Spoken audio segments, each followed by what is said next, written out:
Hello traders, आज की इस वीडियो में बात होने वाली है कल मार्केट में क्या होने वाला है।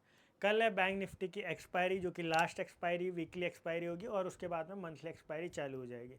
तो क्या लगता है बैंक निफ्टी की एक्सपायरी में कल एक बड़ा फॉल आएगा या फिर बाइंग साइड में आएगा? देखिए, इंपॉर्टेंट लेवल्स हमें ध्यान में रखना है और उसी के अकॉर्डिंगली ट्रेड करना है। जैसा कि हमने कल का वीडियो अगर किसी ने देखा होगा तो उसमें आपको क्लियरिटी दी थी कि हमें कहाँ पर सेल करना है, कहाँ पर बाय करना है और कहाँ पर नो ट्रेडिंग जोन है। अगर सबसे पहले बात करेंगे, क्लोजिंग 51,157 पर हुई है। 51,000 के नीचे आज भी क्लोजिंग नहीं दी है। तो कहीं ना कहीं हम लोग बोल सकते हैं निफ्टी थोड़ा सा अच्छा, सॉरी निफ्टी बैंक थोड़ा सा अच्छा है एज कम्पेयर टू निफ्टी। अब आज के दिन में सब लोगों ने देखा होगा, इतना गिरा ऊपर से, हमने सेल साइड का कोई भी ट्रेड नहीं दिया। हमने बाइंग में मॉर्निंग में अच्छा प्रॉफिट बना लिया था और हमें ये था कि थोड़ा सा रिस्की है और सेल नहीं करने की जगह हम लोग तो अच्छे सपोर्ट जोन में आएगा वहाँ पर बाइंग की कोशिश करेंगे। अब दो लेवल आपको एकदम से इंपॉर्टेंट ध्यान में रखना है। कल क्या क्या सिनेरियो बन सकता है, हम लोग तीनों gap up, gap down, flat, तीनों ही सिनेरियो की हम लोग बात कर लेंगे कि भाई तीनों सिनेरियो में हमें क्या करना है। कल का सबसे पहला सिनेरियो होगा, अगर बैंक निफ्टी फ्लैट खुल गया तो हमारे लिए 51,000 के एसएल से हम लोग बाय करेंगे। कंडीशन एक है, ग्लोबल मार्केट्स पॉजिटिव होने चाहिए जो कि चल रहे हैं, लेकिन ये कंडीशन हमारी सेटिस्फाइड होगी तो ही। दूसरी कंडीशन, 51,000 ब्रीच करके खुलता है तो हम लोग वेट करेंगे 50,310, जो कि स्ट्रॉन्ग सपोर्ट है। पिछली बार जो फॉल आया था उसमें 50,310 से ही सपोर्ट लिया था, तो एक ही स्ट्रॉन्ग सपोर्ट का काम करेगा। यहाँ पर बाय करना है। अब अगर कोई बायर है, भाई देखिए आप लोग बोल रहे हो कि हम लोग सेलिंग का व्यू नहीं बना रहे, फिलहाल हमारा व्यू बाय ऑन डिप्स का है, लेकिन ये जो डिप पर हम लोग बाय कर रहे हैं वहाँ पर हमें क्वांटिटी मैनेज करके चलना है। अगर कोई 51,000 के एसएल से ट्रेड कर रहा है तो यहाँ तो आपका स्टॉप लॉस है, आपको पता है कि भाई ये ट्रिगर हो गया, आप निकल जाओगे, तो यहाँ तो ओके। लेकिन अगर 50,310 पर कर रहा है तो उसके लिए एक और जगह रहेगी 49,700 800, जो कि इंपॉर्टेंट डिमांड जोन है। इतने दिनों से हमने ड्रॉ करके भी रखी है और आज भी यही बोलूँगा, ये रेंज में मिलेगा तो हम और बाय करेंगे। तो यहाँ पर आपको 30% यहाँ पर और 30% आपको 49,600 से 49,500, 30 30 30 और 10% और अगर नीचे मिल जाता वर्स्ट केस सिनेरियो, और हम लोग होल्ड करेंगे 48,500 49,000 तक। और अब हमारा चलो ठीक है, हमने बाय कर लिया, तो भाई अगर इतना नीचे हम लोग वेट कर रहे हैं, 50,310 से बाय करना स्टार्ट कर रहे हैं, 49,200 तक बाय भी कर रहे हैं, तो हमारे टारगेट्स क्या रहेंगे? टारगेट्स हमारा 52,510 का, मतलब 52,500 का हमारा टारगेट रहेगा। ये तो हो गई बायर्स के बाद। अब सेलर्स क्या करेंगे? सेलर्स का गैप अप खुल जाता है हम लोग 500 600 700 पॉइंट्स, तो वहाँ पर हम लोग कुछ भी नहीं करेंगे। अगर करना ही है तो वहाँ पर फिर हम लोग बाइंग नहीं करेंगे, हम लोग सेल ऑन राइस की स्टडी पर चले जाएंगे। अगर 51,700 से 51,800 के पास में खुल गया, उसमें स्टॉप लॉस हमारा 52,510 का, जो कि रिस्क टू रिवॉर्ड के हिसाब से 600 से 700 पॉइंट्स का, तो भी बड़ा स्टॉप लॉस रहेगा। 52,000 के पास में निकलता है तो वहाँ पर और ज़्यादा अच्छा रहेगा सेलिंग करने का। अगर कल 100 150 200 पॉइंट ऊपर खुल जाता तो वहाँ पर नो ट्रेडिंग जोन रहेगी क्लियरली। 51,000 के पास में आप बाय करिए, 52,500 के पास में सेल करिए, और अगर पोजिशनल बाय करना है तो 50,030 और 49,700 की रेंज में आपको बाय करना है। बैंक निफ्टी में होप आपको एकदम से अच्छी क्लियरिटी आ गई होगी। अब हम चलेंगे निफ्टी की ओर।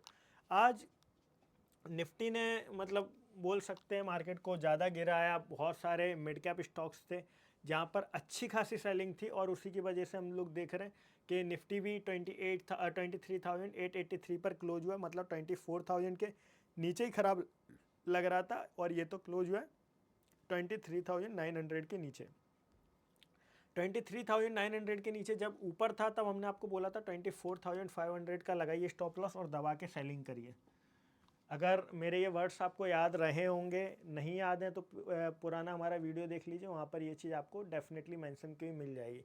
अब हमारे पास एक ही लेवल है 24,050, अगर कल के दिन में पार होता है तो हम लोग बाइंग में जाएंगे। डिप्स पर अगर हमें बाइंग करनी है तो 23,850 तो अच्छी जोन नहीं है हमारे लिए, 23,650 यहाँ पर थोड़ा बहुत बाय करने की कोशिश करेंगे। अब बायर्स है ना, थोड़े से कॉन्शियस होकर के ही बाय करेंगे। एग्रेसिवली बाइंग का टाइम गया निफ्टी में, थोड़ा हो सकता है थोड़ा दिन साइडवेज हो जाए, इसी रेंज में साइडवेज रहे, जैसा प्राइस एक्शन बनेगा उस हिसाब से ट्रेड कर लीजिए। अगर आप इंट्राडे में सेलिंग भी करना चाहते हो तो स्टॉप लॉस स्ट्रिक्ट होने चाहिए। हाँ, बायर हो, बायर को भी स्टॉप लॉस स्ट्रिक्ट लगाना है। 24,050 के ऊपर निकले तो थोड़ा सा हम लोग देख सकते हैं कि भाई बाइंग आ रही है, नीचे से बाइंग आ रही है, या फिर जिन लोगों ने कॉल राइट की उनकी पोजीशंस भी कटने लग जाएगी। तो निफ्टी में भी आपको क्लियर हो गया। एफआईएस का डाटा अभी भी हमारे फेवर में नहीं है, या फिर हम लोग बोल सकते हैं एफआईएस का फेवर अभी भी बेयर्स के फेवर में। मैं पहले बहुत ज़्यादा बेयरिश रहता था, या फिर मेरा सेलिंग का ही पर्सपेक्टिव रहता था मार्केट को लेकर के, लेकिन अब जब से ये जो बाइंग शुरू हुई और हर बार हमने देखा छोटी मोटी सेलिंग आती है, प्रॉफिट बुकिंग आती है, उसके बाद में बाइंग शुरू हो ही जाती है। तो हमारा व्यू हमने ये रखा है कि भाई डिप सही मिलेगी, राइट टाइम पर हम लोग राइट एंट्री बनाएंगे, बस वो चीज़ हमें ध्यान में रखनी, और पैसा अपने आप बनता रहेगा। सेलिंग में एक बार फंस गए तो आप गंदे वाले ट्रैप भी हो जाओगे।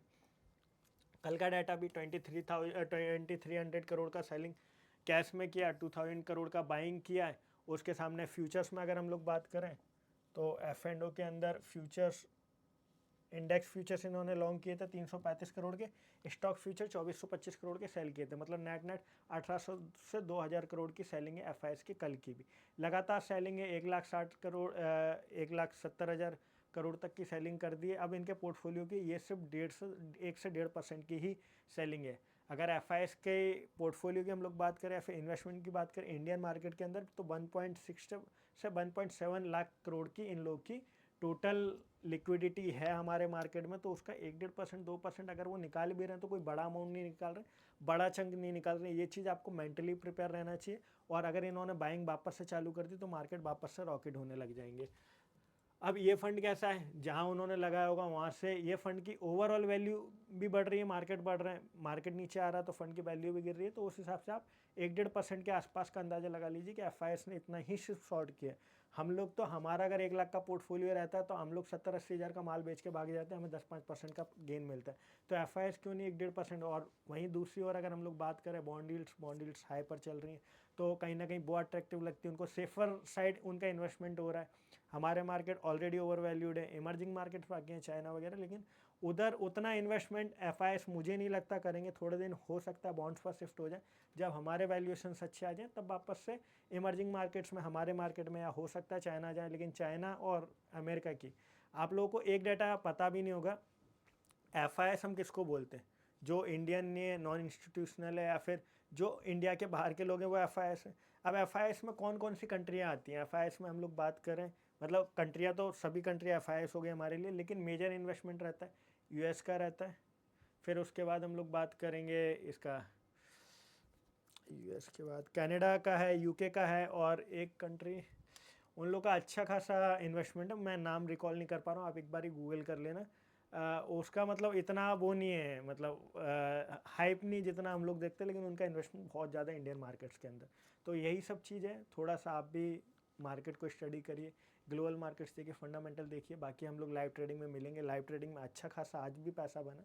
तो वही चीज़ है, ज़रूरी नहीं है मार्केट गिर रहा है हम सेल करें तो हमारा पैसा बने, सुबह बना लिया ठीक है।